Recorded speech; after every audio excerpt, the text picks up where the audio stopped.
Friends ఎలా ఉన్నారు? బాగున్నారు. ఇది చేపల పులుసు అనమాట. కొనమైన చేపలు ముక్కలు అనమాట, మీడియం సైజ్ అనమాట ఫ్రెండ్స్. ఇవన్నీ కలిపేసి పెట్టేసామన్నమాట ఫ్రెండ్స్. చూడండి, ఇది కనుక మీకు నచ్చినట్టు లైక్ చేయండి, షేర్ చేయండి, సబ్స్క్రైబ్ చేయండి ఫ్రెండ్స్. ఈ ముక్కలని క్లీన్ చేసేసి ఫ్రెండ్స్, దానికి ఆనియన్స్, పచ్చిమిరకాయలు, కరివేపాకు, ఉల్లిపాయ, కొత్తిమీర, ఉల్లిపొందు అన్నీ వేసుకొని సరిపడా ఆయిల్, సాల్ట్, పసుపు, కారం అన్నీ వేసుకుని జీలకర్ర కూడా వేస్తున్నారు కదా ఫ్రెండ్స్. ఈ మధ్యన జీలకర్ర కూడా వేస్తాము. అన్నీ వేసేసి కలిపి పెట్టామన్నమాట. ఇది కనుక మీకు నచ్చినట్టయితే లైక్ చేయండి, షేర్ చేయండి, సబ్స్క్రైబ్ చేయండి ఫ్రెండ్స్. ఇంకా చింతపండు పులుసు వేయలేదన్నమాట, ఇప్పుడే కదా పెట్టింది. చూడండి,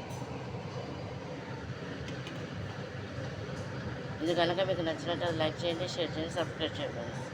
బాయ్. చేపల పులుసు అన్నమాట, కొరమైన చేపల పులుసు.